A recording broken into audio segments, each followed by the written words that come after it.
Bonsoir mesdames, bonsoir messieurs. Nous allons avoir un joli petit programme ce soir. Arnaud Meillan nous invite à sa conférence qui concerne le site historique de Saxon, qui sera diffusée en fin d'émission. La Coupe suisse de Brickpole et la boxe libre a eu lieu le 24 mai à la Floresca. Cela s'est superbement déroulé. Télé-Saxon a envoyé ses reporters embusqués. Tout de suite, les images de Brickpole et boxe libre. On a un petit peu de retard parce qu'il y a des gens qui viennent de très loin. C'est la première Coupe de Suisse et du coup, il y a des clubs qui sont venus de Marseille, de Bruyères-la-Brusière à 700 km en fait. Je vais faire comme le discours que j'avais préparé pour ça, parce que c'est quand même une fois la première Coupe de Suisse, c'est important. Alors, mesdames et messieurs, chers parents, chers élèves, chers amis, et monsieur le conseiller communal, chers invités, c'est avec une immense joie, beaucoup d'émotion et une grande fierté que je vous souhaite la bienvenue aujourd'hui. Ce que nous vivons ici, ce n'est pas qu'un simple événement sportif, c'est l'expression, je vais y arriver, d'un travail collectif, d'un engagement de chaque instant, porté par des valeurs fortes, celles des arts martiaux. Le respect, l'honneur, le courage, la loyauté et la droiture. Une école d'arts martiaux, ce n'est pas une salle comme les autres. C'est un lieu de transmission, de transformation et de résilience. C'est ici que des enfants, parfois timides, en colère ou perdus, découvrent leur force intérieure, apprennent à canaliser leurs émotions, à se relever, à se dépasser. C'est une mission que je partage avec mes frères d'armes, mes amis coachs et enseignants, mes sensei et tous ceux qui donnent de leur temps, de leurs énergies et de leur cœur à ce projet. Je remercie du fond du cœur la commune, nos partenaires, nos bénévoles, parce que sans les bénévoles, on ne serait pas là, c'est beaucoup de travail. Les parents, les élèves, les familles et toutes les personnes présentes aujourd'hui. Sans vous, rien de tout cela ne serait possible. C'est grâce à vous que nous pouvons changer des trajectoires de vie, redonner l'espoir et faire naître au sein même de ce dojo des jeunes qui deviendront des piliers de leur famille, de leur communauté, de la société. Alors aujourd'hui, nous avons cette journée avec fierté. Nous ouvrons cette journée avec fierté, avec respect et avec gratitude. Ensemble, montrons que l'unité, la discipline et l'esprit martial peuvent accomplir. Bienvenue à tous. Que la journée soit belle. Merci.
Là, ça, c'est un combat donc d'adolescents, c'est en 3 manches de 1 minute avec 30 secondes de repos.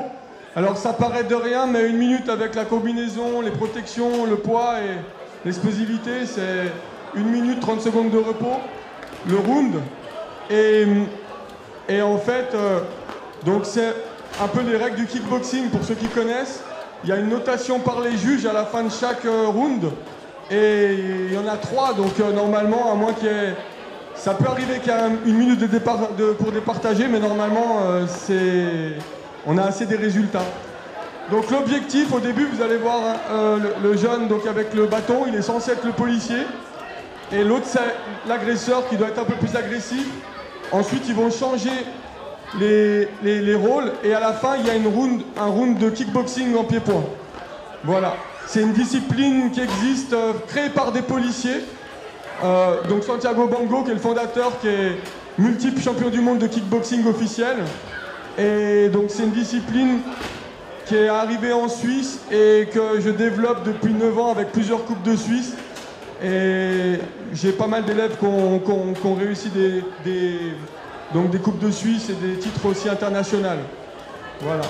Donc j'espère que vous allez apprécier. Voilà.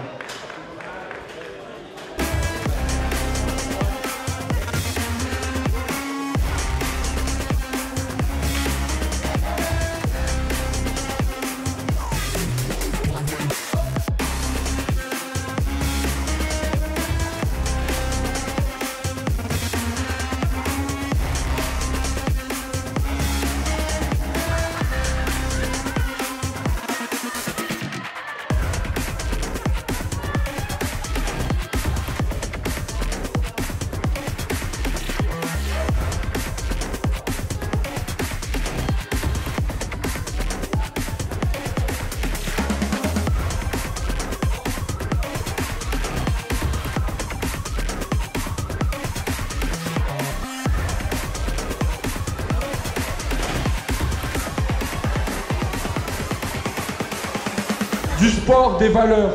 Et ensemble unis, on peut vraiment construire un monde meilleur.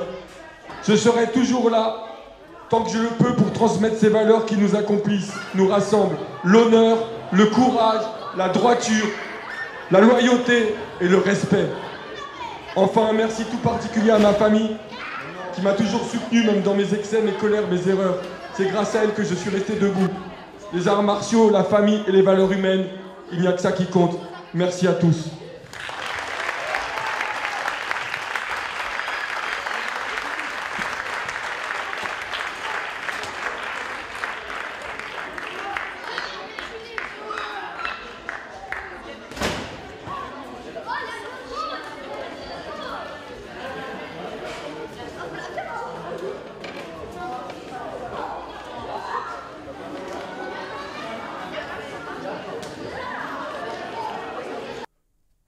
Le vernissage de l'exposition des tableaux de Jean-Paul Feuzin s'est déroulé le 29 mai à la Vidondée de Ried.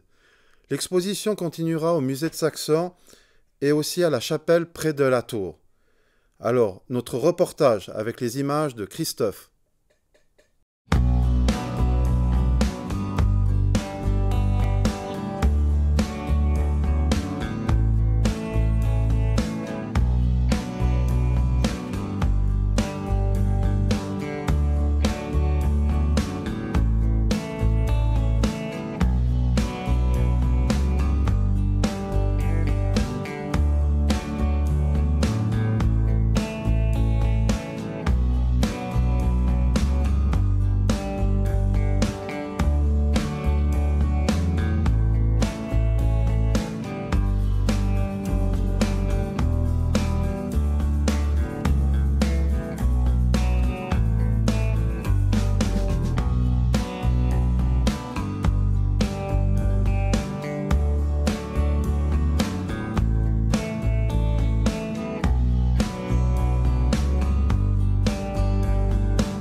Je vous souhaite la plus chaleureuse des bienvenues ici, à la Vidondée, au nom de la commune de Ried.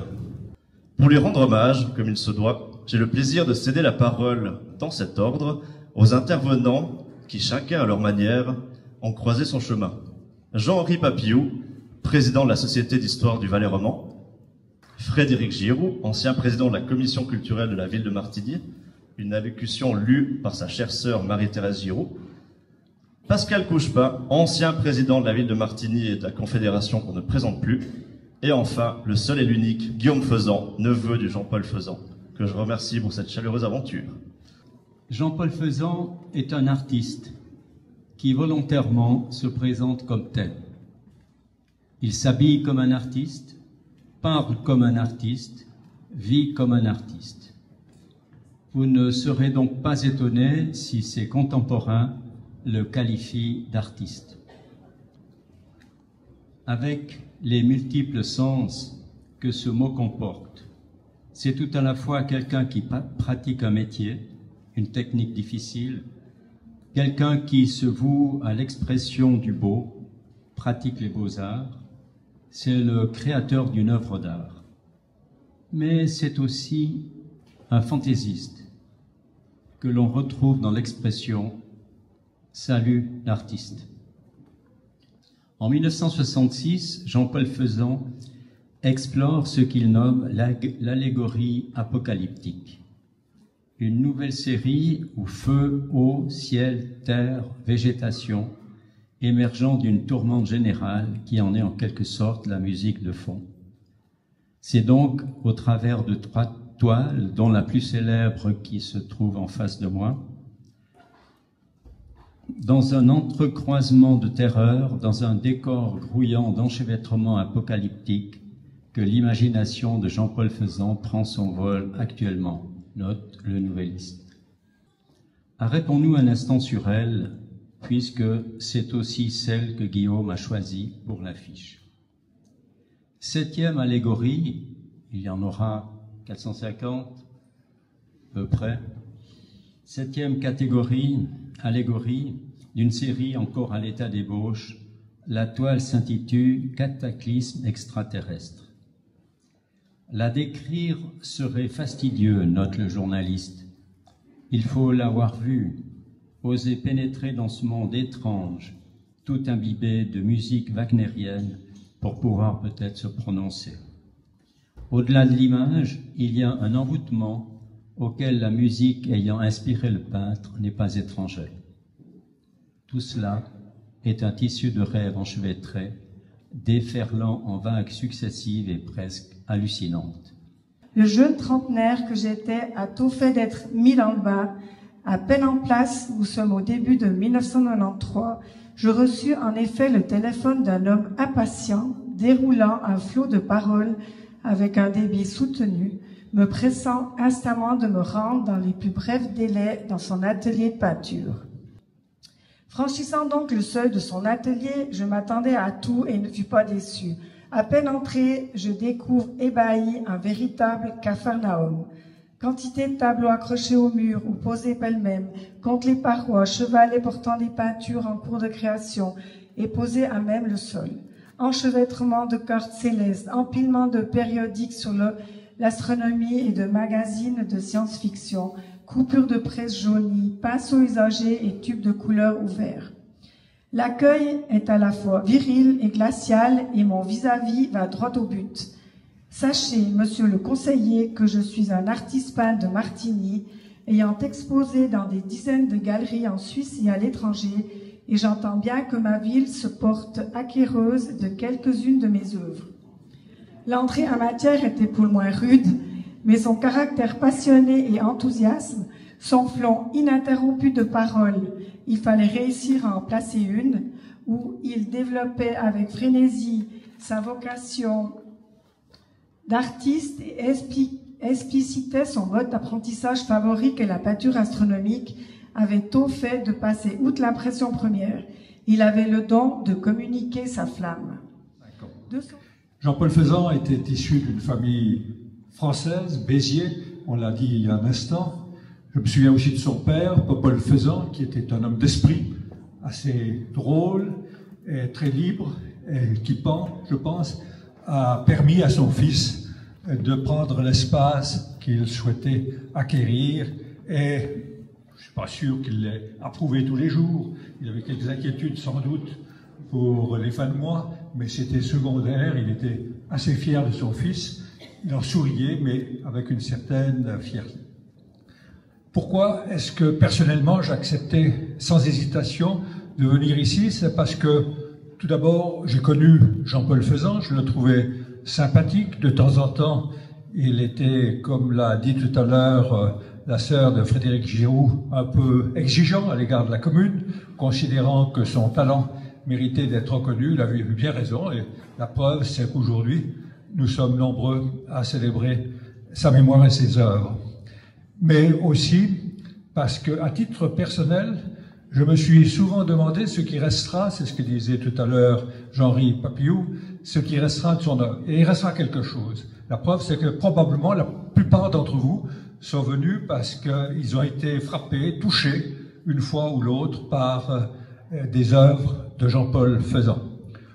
Moi, je suis très attaché à ces œuvres allégoriques, apocalyptiques, comme on dit, qui m'ont laissé un souvenir. Je ne serais pas capable de donner la description de beaucoup d'autres œuvres, mais la série qui est liée à l'espace, à l'imagination dans l'espace, m'est restée, et je me réjouis de revoir un certain nombre de ces œuvres. Je vous invite à consulter le site jpfaisan.ch pour découvrir les 18 lieux partenaires qui exposent les 345 œuvres de Jean-Paul Faisan, ainsi que le riche programme d'événements associés, pièces de théâtre, soirées astronomiques, projections de films, ateliers et conférences. Je tiens également à faire quand même un remerciement spécial à mon cher ami et compagnon de tous les projets un peu plus démesurés et plus fous les uns que les autres, Arnaud Favre, sans qui on ne serait pas là tout seul ce soir. Parce qu'un jour, il me dit « Eh, Faisan, tu vas exposer Jean-Paul Faisan à la Vidondée ?» Je lui dis ben, « C'est merveilleux parce que c'est exactement le dernier endroit de son exposition, sa 75e en 2003. Donc, on repart là où il s'était arrêté, à quelque part. » Donc, pour clore cette introduction et en signe de reconnaissance pour votre précieux soutien, parce que c'est extraordinaire d'avoir autant de monde aujourd'hui, le jour de l'Ascension, le cave ouvert, on l'a dit. Donc, la transition m'est toute donnée pour vous dire on attaque l'apéro et santé. Et un immense merci pour votre présence.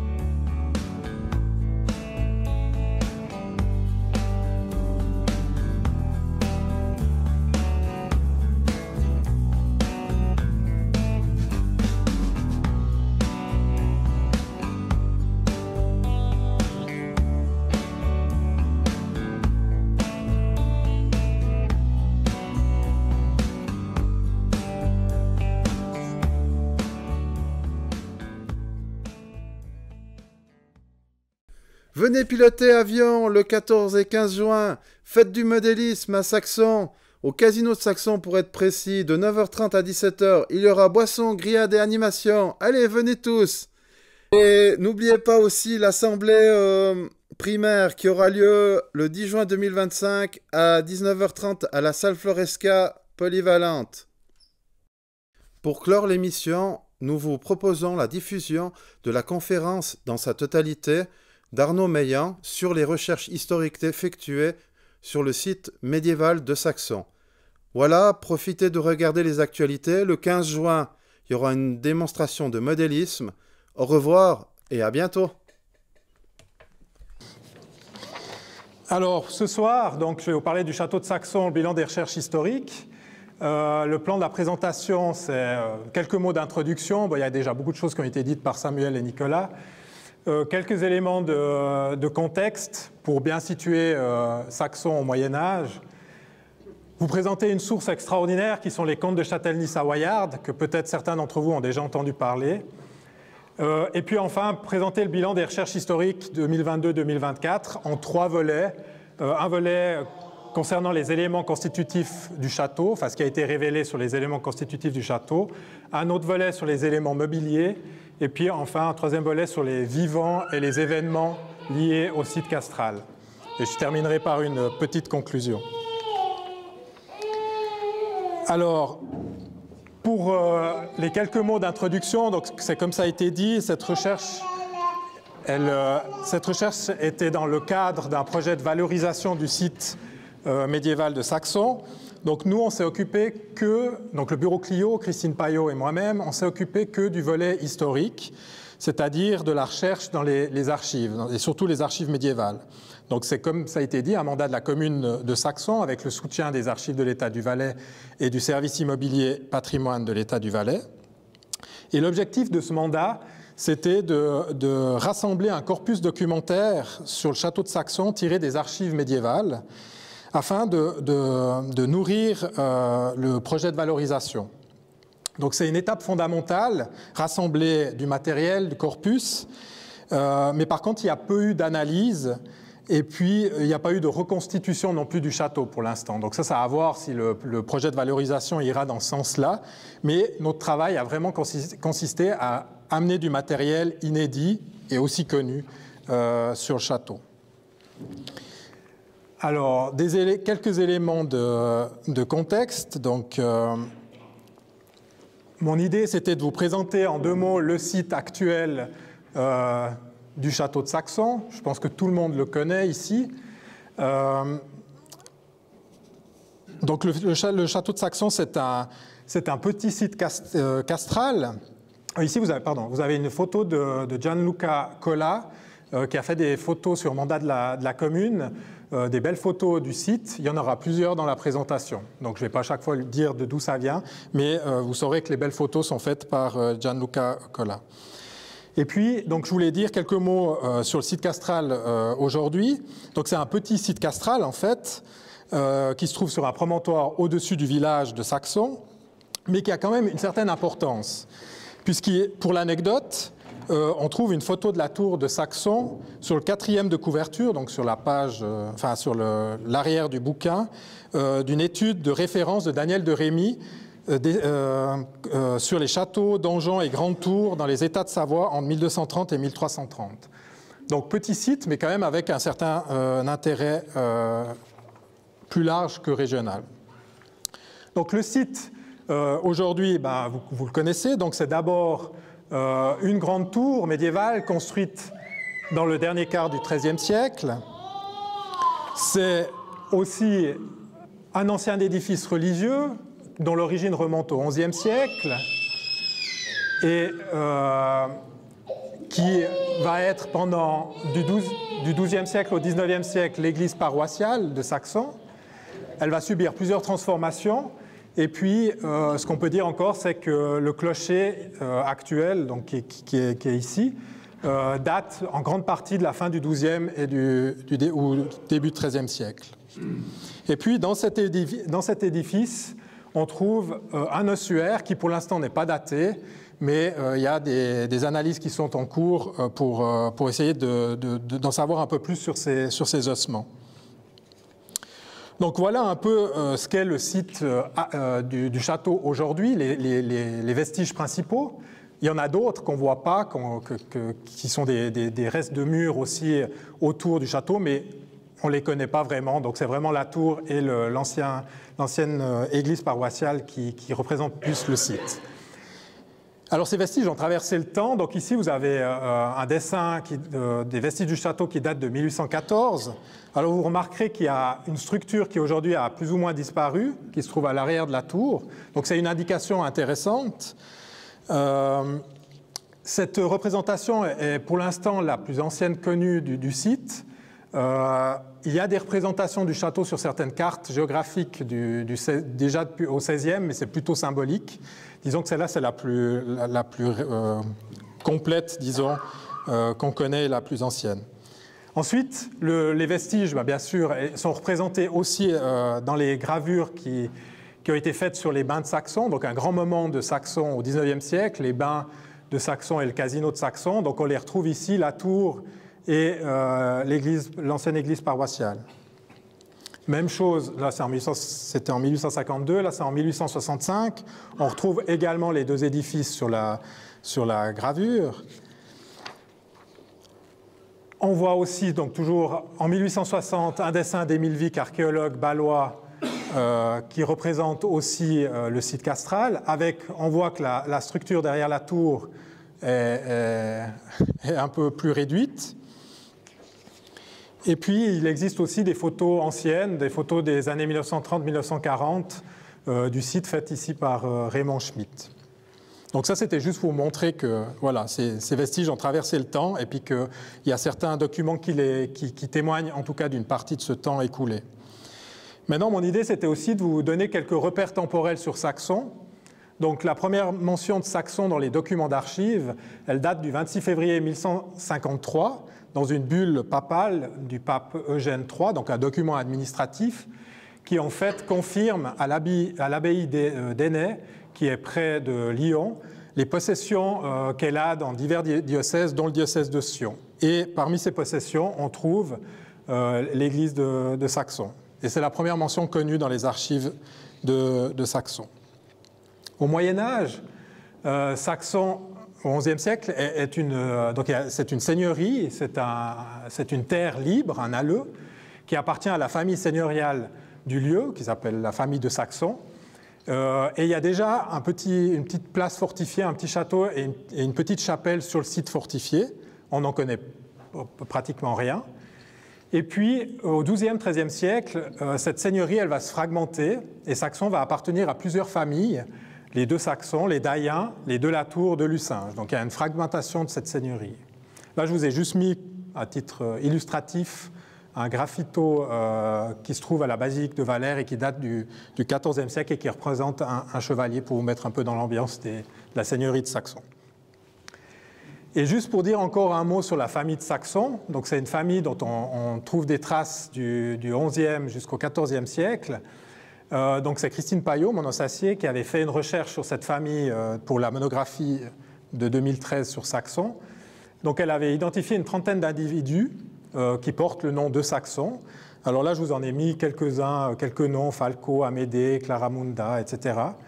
Le plus célèbre, c'est Anselme de Saxon, qui a été décapité suite à un crime de lèse-majesté. Donc il s'est attaqué avec d'autres à l'évêque de Sion et il a été exécuté sur le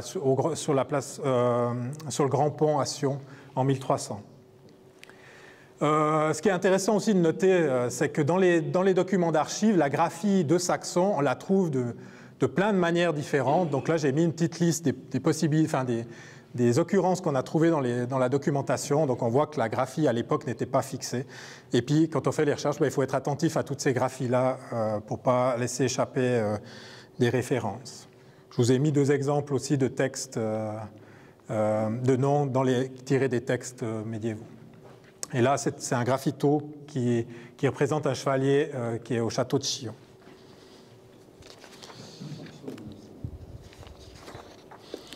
Alors, pour la période médiévale aussi, ce qui est important pour Saxon, c'est la domination savoyarde entre 1263 et 1476. Alors, quelques dates.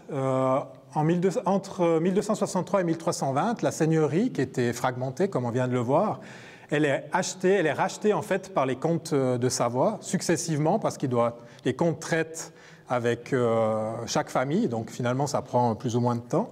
Donc ça va durer quand même 50-60 ans pour acquérir l'ensemble de Saxon. En 1275, il y a la création de la châtellenie de Saxon, qui encercle aussi l'Entremont à cette époque-là. En 1279-1285, le comte de Savoie, Philippe Ier, décide de construire un nouveau château sur l'emplacement de l'ancien site fortifié ici à Saxon. Donc c'est la construction notamment de la tour qui existe encore aujourd'hui.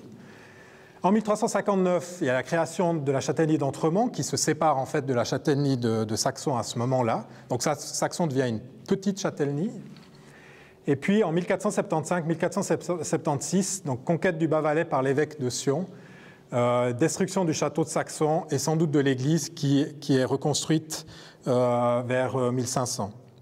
Une partie donc de l'église, pas l'ensemble. Donc en fait, pendant environ un peu plus de 200 ans, le Bas-Valais, Saxon et le Bas-Valais, depuis la Manche de Comté, ont été savoyards, dépendaient du comte puis du duc de Savoie. Pour préciser aussi, c'est que je voulais juste dire un mot sur la Savoie, parce qu'aujourd'hui on pense Savoie, on pense France, mais en fait la Savoie de l'époque n'a rien à voir avec la France. En fait, il s'agit de territoires qui appartiennent à la Maison de Savoie, mais qui sont rattachés au Saint-Empire romain germanique.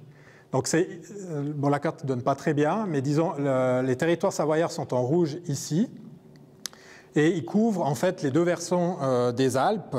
Ce qui a fait dire à certains que les Savoie, la Maison de Savoie était, les comtes de Savoie étaient les portiers des Alpes, parce qu'ils détenaient les cols alpins d'une partie des Alpes. Donc ce qu'il faut savoir, c'est que ces États de Savoie sont dirigés par un comte, puis depuis 1416 par un duc, donc ils ont pris plus de stature, et puis que leur territoire, en fait le territoire de la Maison de Savoie est divisé en bailliages, donc c'est des unités administratives, et les bailliages sont eux divisés en châtellenies. Alors juste pour un exemple, en 1323, le territoire savoyard compte 8 bailliages. À la tête de chaque bailliage, il y a un bailli, et puis 8 ans de châtellenie. Et à la tête de ces châtellenies, il y a un châtelain. Alors, si on en revient maintenant au Valais, les châtellenies et les mandements du comte puis duc de Savoie en Valais. Donc, on retrouve plusieurs châtellenies dans le territoire bas-valaisan. On trouve la châtellenie de Montet, la châtellenie de Saint-Maurice, la châtellenie d'Entremont, qui était liée à Saxon pendant quelques décennies, la châtellenie de Comté-Saillon, plus tard la châtellenie de Martigny, qui a été créée qu'à la fin du XIVe siècle, et puis plus tard aussi le mandement de Ardon et Chamezon. Il y a juste les territoires de l'abbé de Saint-Maurice qui n'appartiennent pas véritablement au comte de Savoie, donc la vallée du Trien et la vallée de Bagne. Mais dans la vallée de Bagne, il y a quand même le comte de Savoie possède beaucoup de droits quand même. Et puis, juste pour préciser aussi, c'est que tout cet ensemble, ces châtellenies, en fait, font partie du bailliage du Chablais. Et puis, le centre du bailliage du Chablais, c'est le château de Chillon. Donc voilà, pour la structure administrative autour de ce temps, ces 200 ans où Saxon a été savoyard. Alors, ce qui est intéressant, en fait, pour les historiens, c'est que cette administration savoyarde, elle a laissé un fonds d'archives exceptionnel. Donc, ce qui fait plaisir aux historiens, bien évidemment. Donc, ils ont laissé de très nombreuses comptabilités qui témoignent de leur gestion administrative, et notamment les comptabilités des châtellenies, et notamment la comptabilité de la châtellenie de Saxon. Donc, ces comptabilités se présentent sous forme de rouleaux pour les périodes qui nous occupent, donc des rouleaux de parchemin. Donc, c'est en fait...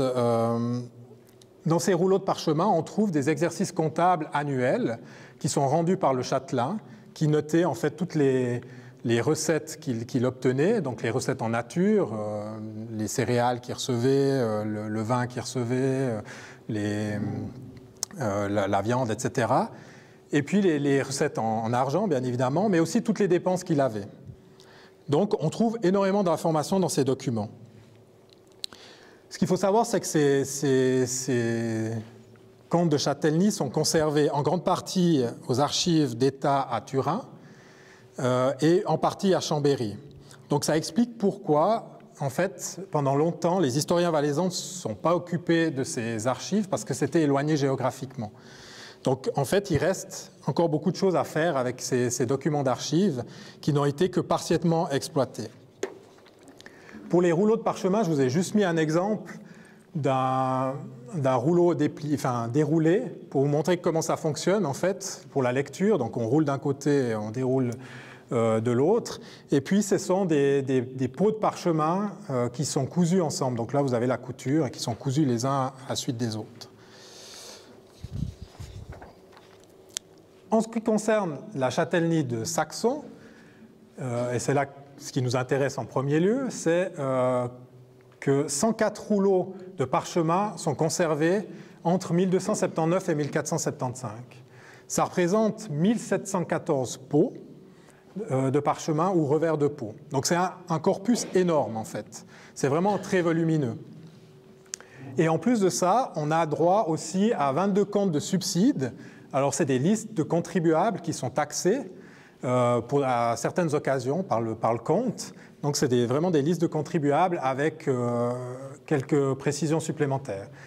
Donc il en existe 22 entre 1313 et 1469, mais seulement 2 pour le XIVe siècle et 20 pour le XVe. Alors ce qui est avantageux maintenant, depuis quelques années maintenant, c'est que les archives de la châtellenie de Saxon, comme les comptes de châtellenie de Saxon, les comptes de châtellenie valaisans, sont consultables en ligne grâce à un travail, un travail des archives de l'État du Valais qui avait fait numériser ces documents. Et donc ils sont accessibles en ligne, ce qui facilite énormément le travail pour les historiens ou pour les chercheurs. Alors, une petite précision que j'ai omis de dire, parce que pour moi c'est normal, mais ces documents sont en latin, avec écrit dans la graphie de l'époque. Donc c'est vrai qu'il y a une difficulté d'accès quand même, si on ne maîtrise pas le latin ou si on ne maîtrise pas la lecture, la paléographie, c'est vraiment des documents qui sont difficiles d'accès.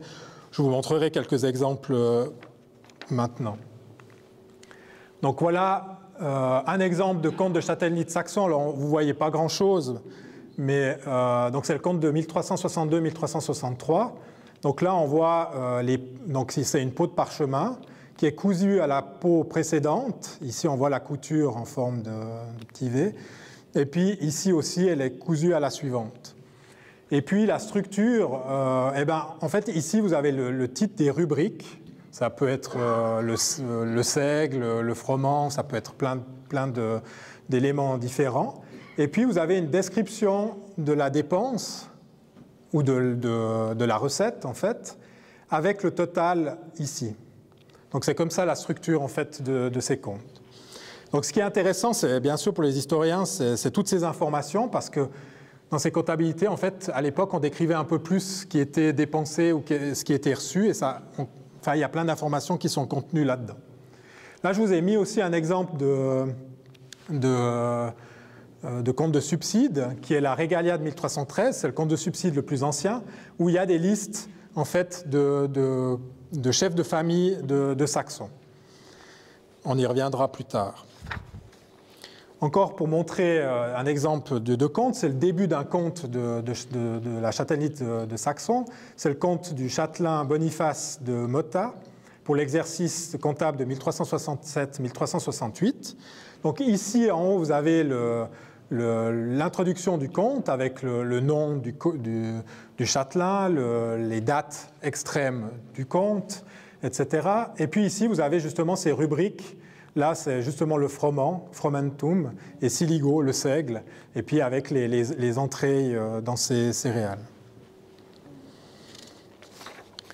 Alors ça, c'est quand c'est bien et quand c'est joli. Ça arrive parfois aussi. Donc il y a certains comptes, dans la grande majorité, les comptes sont très bien conservés, mais il y a quand même certaines peaux de parchemin qui ont été abîmées, souvent les extrémités en fait des rouleaux. Donc là, c'est le début d'un compte qui est le premier compte vers 1279, fin de 1279. Et puis, voilà, quand il y a des dégâts comme ça, on ne sait pas l'année, on ne sait peut-être pas le nom du châtelain, on perd l'information qu'il y avait ici, mais voilà. Donc c'est aussi des choses qui arrivent. Donc, comme je vous ai dit, ces comptes contiennent beaucoup d'informations très intéressantes. Les historiens les ont souvent utilisées. Je citerai par exemple Pierre Dubuis qui avait fait sa thèse sur l'économie l'économie agropastorale de l'Entremont au Moyen-Âge. Donc il a publié cette thèse en 1990, ça date déjà, mais il avait utilisé tous ces comptes de châtellenie, mais de la châtellenie d'Entremont par contre. Et puis parmi ces rubriques de comptes, il y en a qui sont plus intéressantes des fois que d'autres, plus anecdotiques que d'autres, notamment les amendes qui sont payées au châtelain. Donc là, vous avez le bana, c'est amende en latin. Et puis, vous avez justement des personnes qui ont été condamnées à payer des amendes. Alors là, par exemple, juste ici, donc c'est en latin, Recepit ab Antonio filio Richardi de Campis pro verbis injuriosis dictis in presentia Castellani. Donc en fait, ça veut dire a reçu de Antoine, fils de Richard de Campis, pour des paroles injurieuses dites en présence du châtelain. Il a dû payer 3 sous mauriçois. Ou, autre exemple, en dessous, Recepit a liberis Chinalerius de Verbier, qui verberaverant perusodum de Lalais, donc en fait a reçu des enfants de China ou Chivalerius de Verbier qui ont frappé Perusodus de Lalais et ils doivent payer 6 florins. Alors voilà, donc c'est des informations anecdotiques, mais ça montre des réalités de l'époque. Et puis par exemple au niveau des sommes des amendes, ben, on sait que dire des paroles injurieuses, on paye une amende moins chère que si on tape quelqu'un. Donc voilà. Donc après, les historiens peuvent étudier ça et puis faire des comparaisons, enfin voilà, du système administratif savoyard. Je vous donne encore quelques autres exemples d'amendes qui concernent Saxon. Donc là, je les ai traduits. Donc en 1371-1372, Châtelain de Saxon a reçu du dit Jean de Saxon pour des paroles injurieuses dites à Pererius de Chastan. Autrement, le Châtelain de Saxon a reçu du dit honnête Peretus de Ride parce que ses bêtes ont été capturées par les gardes de Saxon dans les prés de Saxon. Au sujet de 10 sous reçus par le Châtelain de Saxon de Johannerius des Canali parce qu'il a commis l'adultère. Le châtelain de Saxon a reçu de Janodus Salamola parce que son fils a pris dans les pâturages le cheval du curé de Saxon et a cavalé sans la permission du dit curé. Alors voilà, donc ça nous fait rire à distance, c'est vrai, mais ça donne beaucoup d'informations sur les relations sociales aussi entre les gens de l'époque. Pour nous, ce qui nous intéresse pour le site castral, ce qui est intéressant, c'est la rubrique des travaux du château, qui s'appelle Opera Castri en latin, donc les travaux du château. Là, je vous ai mis une rubrique, un exemple des années 1322-1324. Donc là, vous retrouvez le titre de la rubrique, Opera Castri Saxonis, donc les travaux du château de Saxon. Et là, vous avez les dépenses, enfin l'explication de la dépense et le montant de la dépense. Et puis, vous avez chaque fois des dépenses et des totaux. Je vous ai juste traduit traduit pas directement, j'ai condensé un peu l'information de quelques-unes de ces dépenses de 1322-1324. Alors par exemple, il y a le travail de recouvrir les toits de la maison du château de Saxon avec 100 grands bardeaux, achetés 4 sous. 2 charpentiers sont payés 10 deniers chacun pour les mettre en place. Total de la dépense, 5 sous, 8 deniers mauriçois. Autres travaux, travail de réfection d'un mur de la tour de Saxon. Un parement, donc un renforcement de la tour, est fait au fond de la même tour afin qu'il ne puisse plus être rompu à l'avenir. Le parement a 3 pieds d'épaisseur, ce qui correspond plus ou moins à 0,85 mètres. Donc les équivalences sont toujours difficiles, mais là je me base sur Daniel de Rémy. Et ce parement est fait par la main de Guillermus Munieri de Saillon, qui est maçon. Donc il travaille à la tâche, donc il est payé pour l'ensemble du travail, recevant 11 sous par toise de parement, en plus de la chaux administrée dessus provenant du rafour du seigneur. Donc le rafour, c'est le four à chaux. Et il a fait 6 toises, donc environ 16,8 mètres de parement. Autre travail aussi, salaire de 24 hommes qui ont nettoyé le dit fond de la tour et sorti la terre de la même tour pour la façon du prédit parement et pour la prédite réfection de la tour. Pour un jour prenant chacun 5 deniers.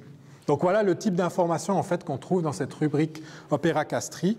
Là, c'est plutôt, il y avait des travaux de maçonnage, mais on trouve beaucoup de travaux de charpente. Là, je vous ai mis un autre exemple de rubrique Opera Castri de l'année 1369-1370. On ne va pas aller dans le détail, mais c'est juste pour vous montrer que la rubrique parfois se présente différemment, avec un bloc un peu monolithique comme ça, mais qui contient aussi le même style d'information. Donc notre travail, en fait, pour ces recherches, c'est qu'on a essayé, dans tout ce volume, ces 1714 pots qui sont répertoriés, on a essayé de cibler, parce que c'est beaucoup trop à tout parcourir. Donc ce qu'on a fait, c'est qu'on a essayé de cibler justement sur la rubrique Opera Castri, les travaux du château, en essayant de la repérer dans les comptes. Alors souvent, elle porte le titre de cette rubrique, mais pas toujours. Donc on On l'a fait systématiquement pour les 40 premières années des comptes de Châtellenie, mais pour les années suivantes, ça a été moins systématique. On a vraiment relevé que les rubriques qui étaient nommément répertoriées. Donc, la répartition, donc 27 rouleaux sur 104 comportent des rubriques concernant les travaux au château. Pour la fin du XIIIe siècle, c'est 4 rouleaux. Pour le XIVe siècle, c'est 16 rouleaux. Et puis pour le XVe siècle, 7 rouleaux. Donc en fait, ça va en descendant la présence de ces rubriques dans les comptes. J'ai fait quelques graphiques. Voilà. Donc en fait, en réalité, cette rubrique sur les travaux au château, elle est présente dans environ un quart de ces comptes de Châtellenie de Saxon, ici. Elle est présente dans 100% des comptes du XIIIe siècle, environ un quart des comptes du XIVe siècle, et puis plus que 12% des comptes du XVe siècle. Alors ça s'explique un peu aussi parce que les Savoie au XVe siècle commencent à avoir moins d'intérêt pour le Valais, et puis donc sont moins attentifs aux éléments, au Valais tout simplement, et du coup les informations sont moins précises dans les comptes. Alors que pourtant les comptes deviennent beaucoup plus volumineux, c'est ça qui est assez drôle. Donc voilà. Donc voilà pour cet aperçu un peu de ces comptabilités savoyardes, pour vous montrer vraiment que c'est une source assez formidable d'informations. Donc maintenant je passe au bilan des recherches historiques, donc 2022-2024, sur 3 ans. Donc on a rendu à la commune après chaque année un rapport, là vous avez la première page du rapport de la deuxième année, des travaux qui ont été effectués. Ce qu'il faut savoir, c'est qu'il y a eu des études qui ont déjà été faites sur le site castral de Saxon, donc surtout les études de Louis Blondel dans les années 50, et puis l'étude de Patrick Elzig sur la... Donc Louis Blondel s'est intéressé au château en tant que tel, à la tour. Patrick Elzig, lui, s'est intéressé dans les années 90 à l'ancienne église paroissiale de Saxon. Il en fait une description de l'évolution architecturale, en fait. Ensuite, il y a l'étude de Daniel de Rémy, qui est vraiment l'étude principale sur les châteaux, donjons et grandes tours dans les États de Savoie en 1230-1330. Et puis après, notre travail, en fait, en 2013, où on a peu abordé le site castral, mais où on a essayé de mettre en valeur quand même le Saxon médiéval. Donc en fait, tous ces travaux n'ont utilisé que très partiellement les comptes de Châtellenie, surtout les premiers comptes, les comptes où on voit la construction du château. Et puis, pas complètement, et même pas complètement, parce que Louis Blondel n'avait pas les comptes de Châtellenie de Saxon à disposition. Il a travaillé sur les comptes de la Châtellenie de Chillon, comme Saxon dépendait du bailliage du Chablais et donc de Chillon. Il y avait des informations aussi dans ces comptabilités-là. Il a eu accès sans doute à ces comptes de la Châtellenie de Chillon parce qu'il devait avoir des copies qui circulaient sur le canton de Vaud, etc. Tandis que pour la Châtellenie de Saxon, il n'y avait pas ces informations. Par contre, une fois qu'il a publié ça, un chercheur anglais, Taylor, lui a envoyé des informations qu'il avait trouvées, lui, dans un rouleau de comptes de la Châtellenie de Saxon. Donc c'est ce qui a été publié en fait dans Valésia 1955. Mais ça, en fait, ça ne reprend qu'une partie des informations sur les travaux, pas l'ensemble. Donc voilà, donc tout ça pour dire qu'en fait, il restait beaucoup de choses à faire avec ces archives savoyardes. Lors de notre recherche, on n'a pas fait que d'étudier ces archives savoyardes, on a aussi fait des recherches dans les archives valaisannes qui sont moins intéressantes pour le site du château de Saxon, mais on a quand même trouvé des éléments pertinents et quand même intéressants.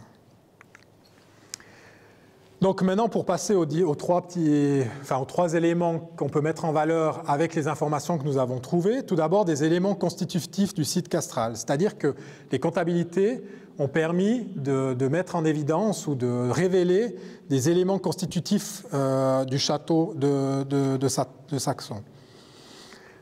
Alors juste, je reprends les plans archéologiques pour vous remontrer le site. Ici, vous avez le plan archéologique fait en 1954 par Louis Blondel. On voit la partie la plus haute du secteur, qui est avec la tour circulaire, qui se trouve au sud, et puis la partie plus basse, disons, avec l'ancienne église paroissiale. Entre les deux, il faut imaginer qu'il y avait des maisons à l'époque, et peut-être même en dessous aussi. Et puis la présence d'un fossé ici, un fossé défensif.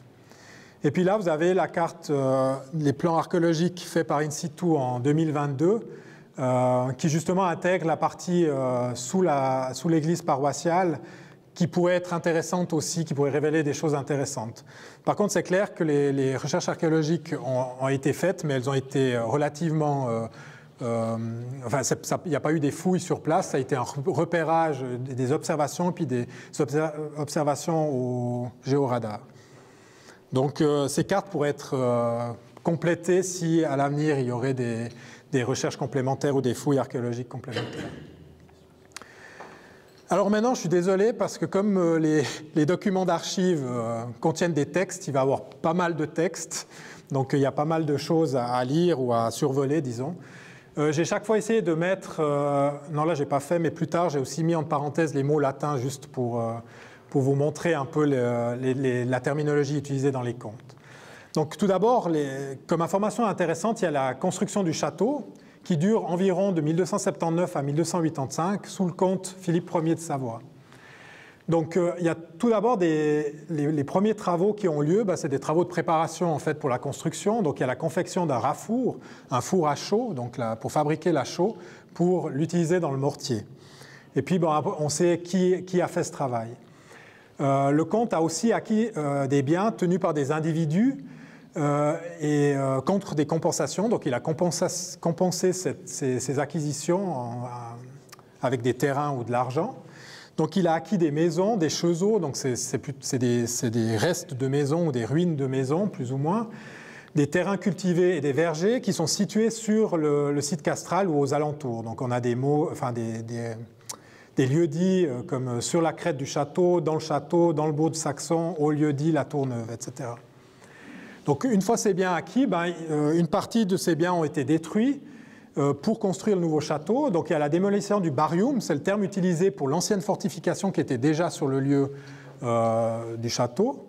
On détruit aussi d'anciens murs, des maisons, notamment celles de Pétrus de la Tour et de Williamus de Comté. Donc on a des fois les noms des propriétaires des maisons. En l'occurrence, c'est des gens qui avaient une partie de la seigneurie de Saxon. On déblaye la terre et les gravats, on détruit les grandes pierres qui ne peuvent pas être déplacées, etc. Puis après, on passe à la construction. Donc on construit la tour, ça je vais y revenir, c'est pour ça que je n'ai pas développé là, mais on construit aussi les murs de clôture du château, avec la précision de la longueur en fait de ces murs, et même de l'épaisseur de ces murs. Donc environ 240 mètres de murs sont construits, et des murs qui ont 1,40 mètres d'épaisseur environ. On répare certaines maisons, on transforme certains édifices pour les nouveaux usages du château, on crée des voies de circulation dans le bourg, donc où il y a les maisons, on crée un chemin, on crée des voies secondaires, on construit des éléments défensifs aussi sur le château, des éléments en bois ou en pierre, j'y reviendrai après. On creuse un fossé devant le château, il était sur le plan de Louis Blondel. On ne sait pas si c'est vraiment là qu'il se situait. On construit un système de captage d'eau pour amener l'eau dans le château. On confectionne aussi un nouveau pont pour passer le torrent de Terciour, qui est le torrent de Véla maintenant, qui est appelé Véla aujourd'hui, qui permet l'accès en fait au château. Là, c'est la construction du château en général. J'ai mis aussi des infos sur la construction, l'édification de la tour, qui elle a lieu entre 1279 et 1281 à peu près. Donc cette tour, donc on creuse d'abord les fondations. Donc on a le nom des personnes qui ont creusé et qui ont évacué la terre. Ensuite, on a les noms des personnes qui ont construit la tour. Donc c'est Tassin et Gilet de Saint-Georges d'Espérance, c'est des frères, des maçons. C'est sans doute les enfants de Jacques de Saint-Georges d'Espérance, qui est un des plus grands constructeurs de châteaux de l'époque, qui a travaillé pour le comte de Savoie, mais aussi pour le roi d'Angleterre. Donc c'est vraiment quelqu'un d'envergure. Donc là, on a un lien, tout d'un coup, Saxon, on parle de Saxon, mais on a un lien presque international ici, avec cette simple mention, en fait. Une précision sur la tour, c'est qu'il y avait des créneaux au sommet de la tour qui étaient prévus, mais qui finalement n'ont pas été faits. Ensuite, il y a des travaux de charpente à l'intérieur de la tour. Donc, il y a Girardus de Velin, qui est charpentier, qui fait les planchers de la tour, des 4 étages de la tour. Il fait les planchers. Il fait les échelles pour accéder d'un étage à l'autre dans la tour. Il fait des corbeaux de bois pour la cheminée, des poutres devant l'entrée, etc. Il y a d'autres travaux de charpente pour une poutraison pour construire la guérite sur la tour. Il y a la couverture de la tour, donc le toit de la tour. Il y a un ours sommital, donc on verra plus tard ce que c'est. Et d'autres travaux, confection de l'entrée de la tour, confection d'une échelle supplémentaire. Les 4 planchers sont terrés, on maçonne le plancher supérieur, on construit le foyer de la cheminée, etc. Et tous ces travaux sont expertisés par 2 spécialistes envoyés par le comte ou les responsables du comte, qui sont Vincentius, qui est maçon, et un maître charpentier, Guillaume d'Oeseler. Donc voilà pour la construction de la tour, les éléments qui sont cités. Ici, vous avez le plan de la tour par Louis Blondel en 1954. Pour reprendre, on retrouve les éléments qu'on trouve dans les documents d'archives. En fait, on retrouve ces 4 étages, ces planchers qui ont été faits ici. La tour donc, a environ 9 mètres de diamètre, en comptant vraiment depuis l'extérieur. Donc en fait 2 mètres de mur et 2 mètres de mur ici, et 5 mètres de diamètre de vide à l'intérieur d'espace. On trouve l'entrée, qui est mentionnée aussi dans les documents d'archives. Donc l'entrée se situe à presque 10 mètres de hauteur. Donc ce n'est pas une entrée, c'est pas l'entrée qui existe actuellement à la tour. On verra après sur les photos, mais bien à 10 mètres d'auteur, et on y accédait avec une grande échelle. Et puis on voit ici aussi les archères sur chaque étage, il y a quelques archères. Il y a 5 archères en fait en tout dans la tour. Elles sont représentées ici dans un schéma des étages superposés en fait. Et ces archères sont tournées plutôt du côté sud-est. Voilà. Donc là, je vous ai mis 2 photos de la tour juste pour l'avoir sous les yeux. On retrouve là une archère. On voit l'entrée de la tour ici, donc environ 10 mètres de hauteur. Ici, on retrouve les latrines qui sont on n'a jamais trouvé la mention dans les documents d'archives, mais elles sont bien là, existantes. On les voit mieux ici sur cette photo, et on voit mieux aussi certaines archères. Donc en fait, cette tour, d'après le classement fait par De Rémy, qui a classé les tours circulaires de la région, enfin largement les tours circulaires savoyardes, la tour de Saxon fait partie de la 3e période en fait, de construction de ces tours circulaires. Donc elle intervient après la construction de la tour de Saillon, qui a été construite en 1259-1260, et après la construction de la tour de l'Abbatiat, qui a été construite vers 1270. Donc voilà. Donc en fait, on a ici une tour qui a bénéficié des avancées de l'architecture militaire en fait savoyarde.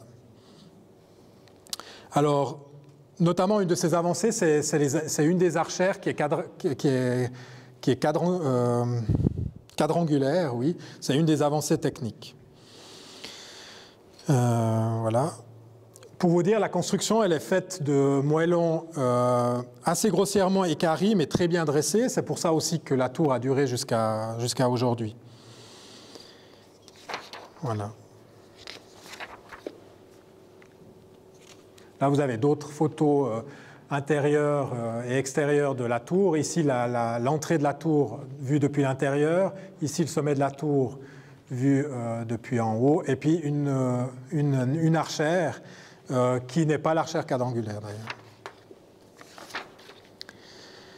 Donc, dans les contes, là, on a vu vraiment la construction du château et la construction de la tour. Mais en fait, en étudiant toutes les rubriques des travaux du château sur ces presque 200 ans, on trouve d'autres éléments qui sont nommés, d'autres éléments du château qui sont nommés, qui n'apparaissent plus du tout en fait sur le site aujourd'hui. Alors, bon, la grande tour, elle apparaît toujours, mais par exemple, il y a la mention d'une tour secondaire qui est appelée la tour fausse ou tourelle fausse. Et on sait qu'à l'intérieur de cette tour, on trouve une chambre supérieure et une chambre inférieure. Donc, où elle se situe, ça c'est un peu difficile. On a vu le dessin tout à l'heure où il y avait une structure qui se retrouvait à côté de la tour. Peut-être que c'est là, peut-être que c'est ailleurs. Il y a la mention aussi d'une maison du châtelain ou aussi parfois maison du château. Il y a la mention d'une maison en bois qui se situait du côté de la ravine, donc du côté est du site, qui a été démolie en 1322-1326. Il y a la mention d'une aula, donc c'est souvent la plus grande salle du château, mais on ne sait pas où elle se situe, peut-être dans l'ancienne maison de Lucinge, qui était un des seigneurs qui possédait la seigneurie de Saxon avant l'arrivée des comtes de Savoie. Et puis on sait qu'à l'intérieur de cette aula, il y a une chambre en bois. On apprend aussi qu'il y a une cuisine sur le site, dans le château, avec une cheminée, il y a une cave, il y a une écurie, il y a un grenier. Donc ça paraît tout bête, hein, mais en fait tous ces éléments, jusqu'à maintenant, on ne savait pas forcément que ça existait. Surtout, si on observe le site actuellement, ben, c'est des éléments qu'on ne sait pas forcément, qu'on ne sait pas situer. Dans les documents, dans les contes, on trouve beaucoup de dépenses pour les toits du château parce que c'est des éléments assez fragiles. On sait qu'ils sont couverts de... Donc c'est les toits du château, c'est à la fois les toits sur les maisons, mais aussi sur les tours du château. Et puis, ils sont couverts de grands bardeaux ou de tavillons, des milliers de tavillons, souvent en mélèze. Voilà. Il y a aussi le système d'irrigation qui est un peu connu. Donc il y a la construction de canaux qui sont soutenus par des poteaux et qui servent à conduire l'eau dans le château. Ils passent à travers les murs d'enceinte du château jusque dans une cuve. La cuve, donc il y a un fond qui a été sans doute maçonné, parce que c'est un maçon qui a fait le travail, c'est pas précisé, mais c'est sans doute ça. Et puis en fait, on démolit une partie du mur d'enceinte pour faire passer les canaux. Ensuite, il y a la mention du bourg, donc c'est ces maisons qui se situent sur le site. Alors le bourg est dit neuf en 1279-1281, je ne sais pas à quel point il est neuf, en tout cas il y avait des maisons qui existaient avant, il y a certaines maisons qui ont sûrement été réparées à ce moment-là. Et puis on précise qu'il y a un chemin et 3 charrières à l'intérieur. Et puis il y a la mention de plusieurs maisons qui appartiennent ou des restes de maisons qui appartiennent à des individus. Puis enfin, il y a la mention aussi de l'église paroissiale de Saxon, avec à l'intérieur un autel de la chapelle du comte de Savoie, un autel dédié à la Vierge et peut-être un autel dédié à Saint-Antoine. Voilà un peu les éléments constitutifs du château qu'on trouve dans les documents, dans les comptabilités savoyardes. Donc, par rapport à la réalité qui est dessinée au XIXe siècle et à la réalité d'aujourd'hui, on voit quand même qu'il y a beaucoup plus d'éléments qui apparaissent dans les documents d'archives. Maintenant, je passe à d'autres éléments qu'on trouve. C'est les éléments défensifs du château qui sont mentionnés entre 1279 et 1438. C'est souvent eux qui sont réparés, en fait, parce qu'ils sont souvent faits en bois, parfois aussi en pierre, bien sûr. Donc, il y a la mention du fossé ou des fossés qui sont inondables devant le château. Il y a la mention de nombreux murs qui sont construits ou démolis dans différents lieux du château. Il y a la mention des courtines, c'est-à-dire des murs d'enceinte du château. Il y a la mention des archères. Alors cette fois, ce n'est pas les archères de la tour. Celles-là, il n'y en a qu'une qui est mentionnée parce qu'elle est rebouchée. Mais c'est les archères qui se trouvent dans les murs d'enceinte du château. Donc il y en a 11 qui sont mentionnées entre 1283 et 1286. Il y a la mention des merlons et des créneaux sur les murs d'enceinte du château. La mention de coursières, donc des chemins de ronde en bois qui sont construits sur les murs du château, qui sont parfois munis d'épines pour empêcher des envahisseurs potentiels. Il y a des palissades en bois qui sont parfois faites autour du château, notamment au moment des travaux pour protéger en fait le site, et parfois peut-être aussi parce qu'il y a peut-être des secteurs qui ne sont pas couverts par des murs. Il y a la mention d'un pont-levis, c'est un pont-levis pour l'entrée de la grande tour, donc c'est un pont-levis qui se trouve à environ 10 mètres de hauteur, avec la mention de la grande échelle pour y accéder, et la mention de cordes et aussi d'une chaîne en fer pour l'actionner. Alors je ne sais pas si la chaîne en fer est venue remplacer les cordes à un moment donné, mais voilà. Il y a aussi la mention d'une trappe et d'une guérite sur la tour. Il y a la mention d'échifs ou d'abris de guetteurs en bois dans plusieurs endroits du château, sur les tours, sur la maison de Lucinge, etc. Je vous montrerai après ce que c'est à peu près une échiffe. Il y a la mention de chaffaut, c'est aussi des éléments défensifs en bois, comme des tours défensives ou de guets qui sont construites sur la tour ou sur les murs. Alors ils sont parfois désignés comme grands, et puis plusieurs ont un pommeau en tuile blanche, c'est-à-dire que sur l'épi de toiture, il y a un pommeau en tuile blanche. C'est un détail voilà, qui apparaît dans les comptes parce que les tuiles blanches coûtent plus cher que le reste des matériaux. Mention de ponts de défense tout autour du toit de la grande tour. Il y a mention de râteaux, donc c'est des défenses en bois qui empêchent l'échalade. Donc l'échalade, c'est l'attaque en passant par-dessus les murs du château, donc les râteaux avec des épines. Il y a la mention de plusieurs portes ou entrées, parfois avec la mention d'une serrure. Il y a la mention d'une poterne. Alors ça, c'est une petite porte dérobée qui se trouve derrière la tour, en fait, sans doute dans le mur de l'enclos du château qui se trouve derrière la tour. Alors voilà un exemple d'une échiffe, c'est ces constructions en bois sur les murs qui permettent de surplomber en fait les gens qui arrivent contre le mur, d'être en surplomb en fait des gens, des possibles attaquants du château. C'est un exemple, hein, il y a différents types d'échiffes. Puis là, il y a un exemple d'un our sommital au sommet d'une tour avec un toit. Alors, ce n'est pas forcément ça qu'il y avait à Saxon, mais peut-être ça y ressemblait quand même fortement.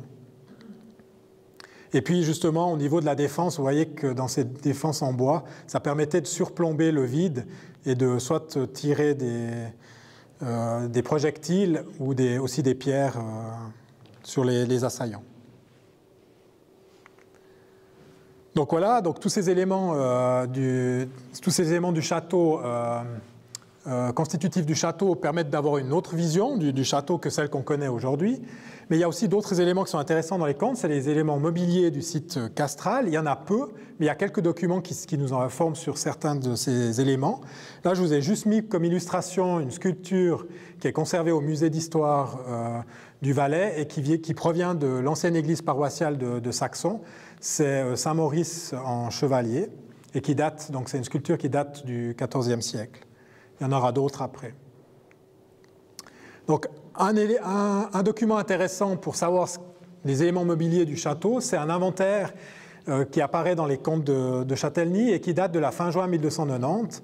En fait, c'est entre la passation entre deux châtelains, est transmis une liste des ustensilia, du mobilier qui se trouve dans le château. Alors là, il y a toute la liste. Je ne sais pas si je vais faire le tour de tout, mais tout d'abord, il y a la mention de 12 clés pour les portes et les entrées du château, ce qui est quand même intéressant comme information. Il y a la mention d'un document d'archives, en fait, une extante avec l'extrait de Saxon, c'est un document d'archives. Il y a la mention d'une forge, qui est sans doute utilisée pour faire les carreaux d'archives. Il y a la mention d'un moulin à bras dans le château, qui permet de faire de la farine. Il y a la mention de différents types d'arbalètes, dans des tours d'arbalètes munies de crochets. Il y a la mention d'outils, des pioches en fer, maillets en fer. Il y a la mention d'une arche qui se trouve dans la tour, qui est fermée, donc qui est fermée avec une serrure et une clé pour entreposer les carreaux d'arbalète. C'est le seul mobilier qu'on connaît à l'intérieur de la tour. Il y a la mention de 2 tables à manger et 3 bancs à s'asseoir. Alors, on ne sait pas où ils se trouvent dans le château, peut-être qu'ils sont aussi dans la tour, mais on ne sait pas. Et la mention d'arbalètes, différents types d'arbalètes, des arbalètes à tour, je vous montrerai après ce que c'est, et des arbalètes de cornes. Donc, je ne suis pas un spécialiste des armes, donc voilà, mais c'est différents types d'arbalètes. Là, je vous ai juste mis une clé qui date à peu près de l'époque et qui est conservée au musée d'histoire du Valais, et puis qui provient justement de l'ancienne église paroissiale de Saxon. C'est juste pour le clin d'œil. Et, pardon ? En fer, ou en métal, je ne sais pas quel métal. Là, c'est la suite toujours de l'inventaire. Donc après, il y a tous les types de carreaux d'arbalète. Donc il y a des grandes quantités en fait, de carreaux d'arbalète qui sont conservés dans le château. Il y a toujours des outils. Il y a 4 tonneaux de vin. De vin parce qu'on sait qu'il y a du vin qui vient dans le château. il y a une serrure pour le moulin, et différents autres éléments. Et il y a notamment les 5 échelles qui permettent de monter la tour, sans doute la tour et d'autres endroits. Je passe. Là, c'est un exemple d'arbalète à tour. Donc, c'est le système ici de tour pour en fait tendre pour faire la projection. Ici, vous voyez comment ça fonctionne, avec le crochet ici pour tenir l'arbalète et puis ici pour tendre la partie qui propulse. Autre document intéressant, c'est un document aussi tiré des contes de Châtellenie qui liste un peu les ornements liturgiques de la chapelle du comte dans l'église paroissiale.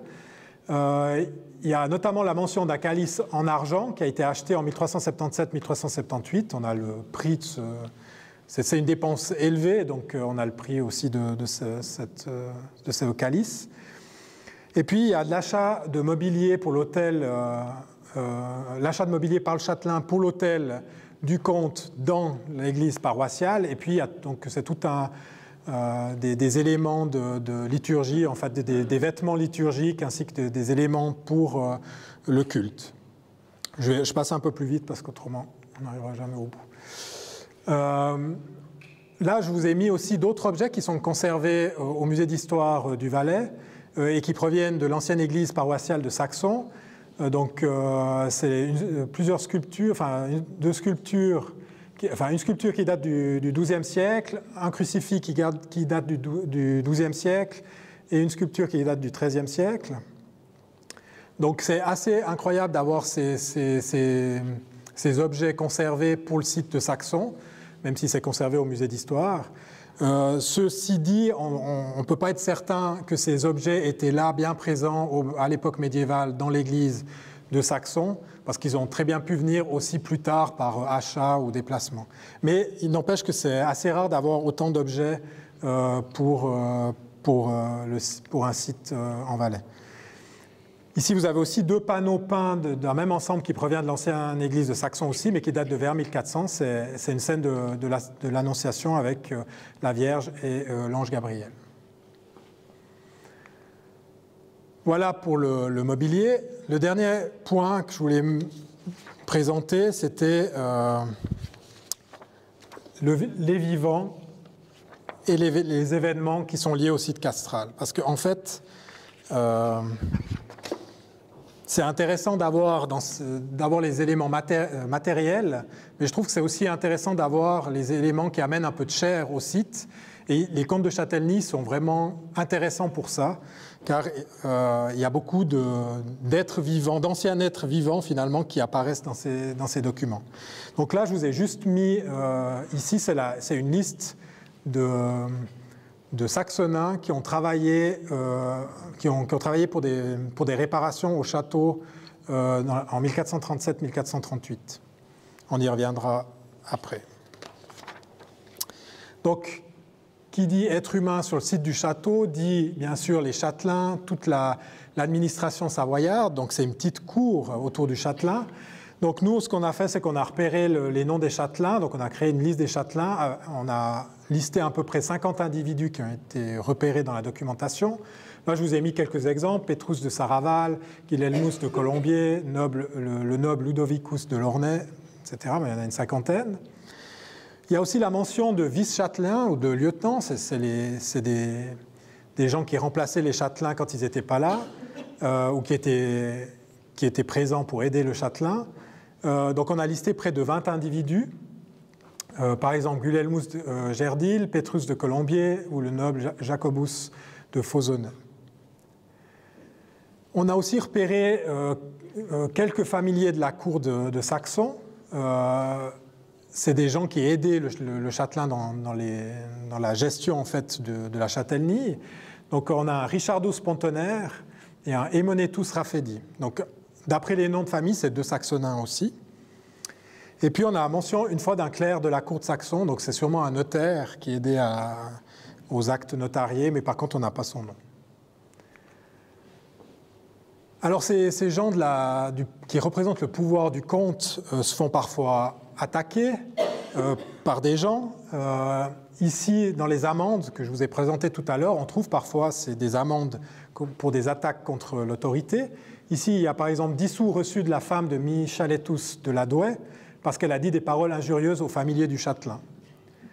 60 sous reçus de Mauritius de Verbier qui a notamment dit des paroles injurieuses au châtelain.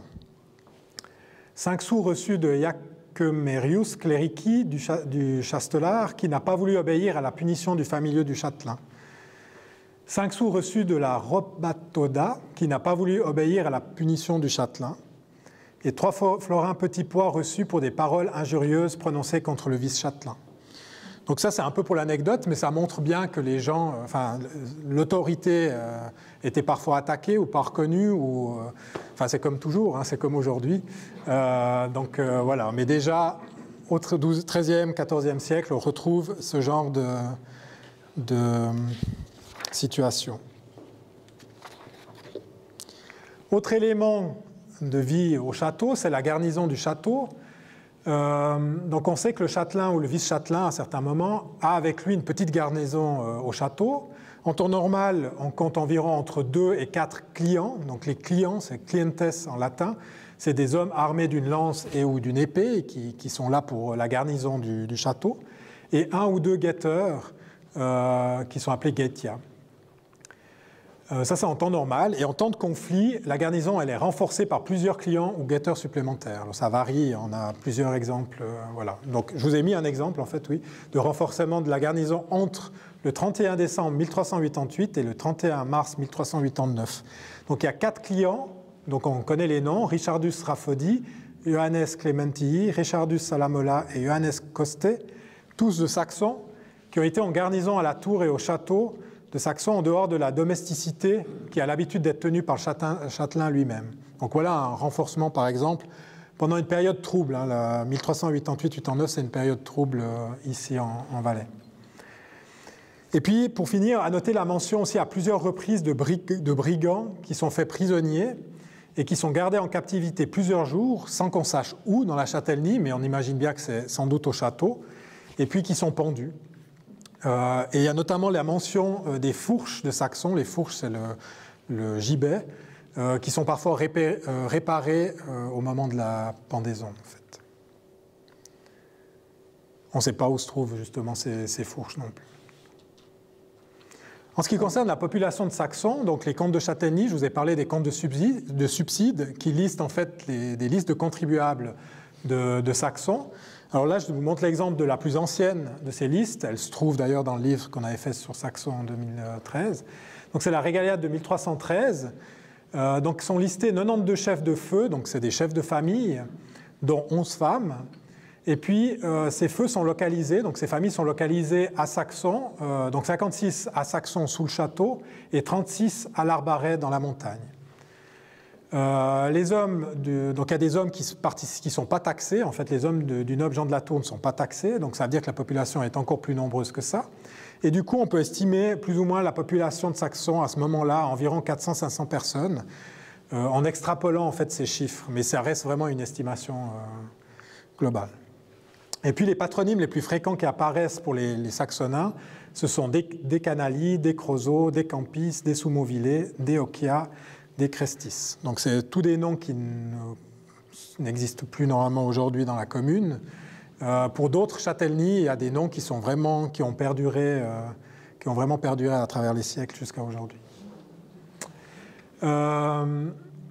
Mention aussi d'hommes qui ont réalisé des travaux sur le site castral. Donc quand il y a les réparations, on donne le travail à faire à des spécialistes, des charpentiers, des maçons. Donc parfois on a leur nom. Je ne vais pas vous lire la liste, mais il y a des maçons qui viennent parfois de la région, comme Williamus Munieri de Saillon, ou il y a Michodus de Castergio de l'Arbaret. Voilà. Mais aussi des gens qui font des travaux qui viennent de beaucoup plus loin, comme Petrus de Fribourgo ou Jacobus de Moudon, Meldonou. Donc voilà, donc il y a aussi là du vivant, des noms de personnes. Et puis, il y a aussi la liste de Saxonins qui participent à des travaux. C'est l'image que je vous ai, la numérisation que je vous ai montrée tout à l'heure. C'est cette liste de certains Saxonins qui ont participé au transport de la chaux, en fait, depuis le rafour, depuis le four à chaux jusqu'au château pour des travaux de réparation. Donc là, je vous ai mis la liste de ces Saxonins avec le nombre, la quantité de chaux qu'ils ont transportés. Donc ces listes, voilà, donc c'est des noms de personnes, mais parfois apparaissent des filiations, comme ici Michaudus, fils de Pererius du Poète, là aussi à son fils, etc. Alors des fois c'est intéressant pour voir aussi les relations sociales des gens. Et puis il y a aussi une autre liste de Saxonins qui ont participé aux travaux, mais qui ont participé en fait au travail de mélange de la chaux avec le sable et l'eau pour faire le mortier, ce qui permet de faire les constructions. Et puis là, vous avez la même chose, la liste des personnes de Saxon qui ont participé aux travaux et le nombre de journées qu'ils ont effectuées sur le site castral. Donc, voilà pour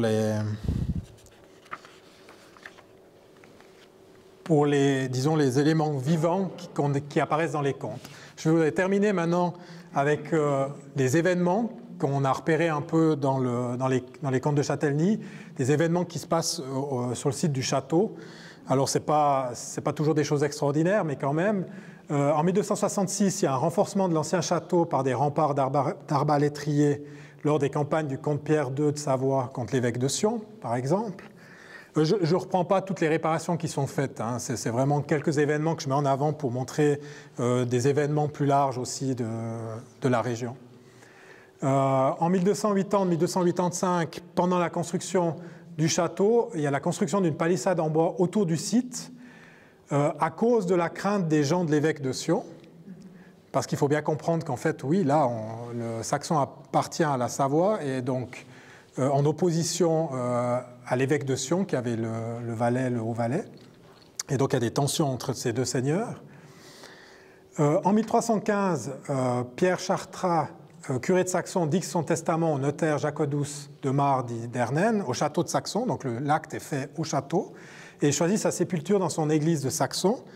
Alors ça, c'est mon associé, Christine Payot, qui avait retrouvé en fait le testament dans les archives et qui avait pu faire le lien avec les fouilles archéologiques qui avaient été menées sur le site en 1958, où on avait retrouvé la tombe d'une personne dans l'église, avec le calice et patène, ces deux éléments qui ont été aussi retrouvés dans la tombe. Donc Christine avait pu retrouver en fait le testament et faire le lien entre la tombe et le nom de la personne, en fait, le curé de Saxon. Si on poursuit avec les événements, donc en 1322-1324, il y a un mur du fond de la tour qui est renforcé car il a été rompu par des brigands étrangers. Voilà, une attaque du château. Donc le château a subi certaines attaques et a été perméable à certaines attaques. En 1326-1328, réparation des toits du château qui sont en partie détruits par une tempête. Et là, on mentionne de nouveau les ennemis existants dans l'évêché de Sion. En 1326-1328, mention de 16 clients, tant nobles que non nobles, qui restèrent pendant 5 jours et nuits au château de Saxon, notamment pour garder le passage du Mont-Chemin. Donc c'est vrai que la châtellenie de Saxon, elle est bien placée pour garder les cols sur le Mont-Chemin, enfin le col du Lin, etc., le col des Planches. Donc c'est ce qui s'est fait là en 1326-1328 avec des clients, des soldats supplémentaires. En 1333-34, une archère de la tour a été perforée de nouveau par des brigands, donc il y a à nouveau eu un acte de guerre ou de vandalisation. En 1354, le bailli du Chablais visite les châteaux du Valais et donne des instructions aux châtelains de Comtesse, Saillon, Saxon, Martigny et Saint-Maurice au sujet des signaux de feu qu'ils devaient faire pour obtenir des secours dans les terres du comte et s'opposer aux Valaisans rebelles. Donc ça, c'est intéressant pour le système de communication entre les différents sites, les différents châteaux. 1370, réparation du grenier du comte, qui est presque détruit depuis longtemps, à savoir depuis la grande mortalité. Alors ça, j'ai juste mis pour vous dire que c'est rare, mais dans les documents, parfois, il y a de la mention de cette grande mortalité qui correspond en fait à la peste de 1349, donc la peste noire de 1349, qui a traversé, bien sûr, notre contrée. En 1382, des hommes de Saxon saisissent 150 juments de Martigny sur les pâturages de la Champagnie, donc entre Martigny et Saxon, et les conduisent sur la crête du château de Saxon où ils les tiennent en captivité. Alors ça, c'est juste pour voir qu'il y a des relations parfois tendues entre communautés voisines, et que voilà, là apparaît le château, la crête du château du Saxon dans un litige. En août 1384, il y a des déductions sur les redevances en céréales qui sont accordées aux châtelains de Saxon, car ces denrées ont été prises et consommées par force et violence par les gendarmes et les gens du Seigneur lorsqu'ils sont allés à la guerre du Seigneur de Sion en août 1384 et lorsqu'ils sont revenus. Le moulin de Saxon est aussi détruit par les troupes allant à la guerre du comte en Valais, de telle façon qu'il en est resté intact qu'une meule. Donc voilà des informations de passage de troupes. On pille en fait les réserves pour avancer. Même si Saxon faisait partie de la Savoie, ben les troupes de soldats voilà, se servent. Intéressant aussi, le 25 décembre 1388, parce qu'on a la date exacte, un incendie accidentel se produit dans la chapelle du comte, dans l'église paroissiale, en raison d'une bougie allumée et posée dans cet autel par une personne. Et tous les ornements d'autel ont été brûlés et consumés. Et il y a les achats de nouveaux ornements, c'est la liste des ornements que je vous ai montré tout à l'heure. Ensuite, il y a des gros travaux en 1388-89 parce qu'il y a des tensions fortes entre le comte et l'évêque, les communautés au valaisannes ici en Valais. Il y a des gros travaux encore en 1437-1438 et puis après la destruction du château en 1475-1478. Alors destruction, c'est jamais vraiment ce que ça veut dire, sûrement incendie, mais voilà, la tour est restée quand même en place, même si beaucoup d'éléments ont disparu depuis. Donc voilà, j'en arrive à la conclusion. Donc ce que je voulais dire, c'est que les recherches dans les archives médiévales ont amené de nombreux éléments inédits en fait sur le château, aussi des éléments connus, hein, j'ai tout condensé ensemble, tant pour les aspects architecturaux, pour des aspects matériels, mais aussi pour des aspects humains. La difficulté principale, disons, c'est de replacer ces éléments architecturaux sur le site. Et pour l'instant, voilà, il y a beaucoup de questions qui restent en suspens à ce niveau-là. Le corpus que nous avons rassemblé est très large, en fait. Il y a beaucoup d'éléments, il y a beaucoup de choses que je ne vous ai pas montrées, il y a beaucoup de détails, de matériaux, etc., qui n'ont pas été mis ici, se présenter ce soir. Voilà. Donc en fait, c'était pour vous dire aussi qu'il y aurait encore beaucoup à faire, bien évidemment, comme toujours, pour les historiens, toujours plus à faire. Mais c'est vrai qu'avec cette matière, ces documents exceptionnels, il y aurait encore des recherches à mener et des éléments à mettre en évidence. Il y aurait aussi des choses à faire dans d'autres archives que les comtes de Châtellenie, dans les archives valaisannes aussi, surtout pour la période après la destruction du château, pour essayer de voir comment le site évolue en fait. Même si on a fait quelques sondages hein, qui n'amènent pas grand-chose pour l'instant, mais il y aurait des choses peut-être à faire. Et puis surtout, ces données récoltées pourraient être croisées avec de futures éventuelles recherches archéologiques ou fouilles archéologiques sur le site. Ça permettrait peut-être de situer certains éléments qui apparaissent dans les documents. Et puis voilà, donc je voulais juste finir en saluant l'initiative de la commune de Saxon et du musée de Saxon pour ces recherches, pour nous avoir permis de faire ces recherches, parce que tout le monde ne fait pas ça. Donc je trouve vraiment intéressant, et puis surtout très intéressant de pouvoir faire avancer les connaissances, parce que ça demande du temps, ça coûte de l'argent, et puis je trouve que voilà, ça mérite d'être signalé. Et puis je salue au passage aussi le soutien financier les archives cantonales, Fabienne qui est ici, et le service immobilier et patrimoine pour leur soutien financier au projet. Voilà, donc merci à tous, et j'en ai fini.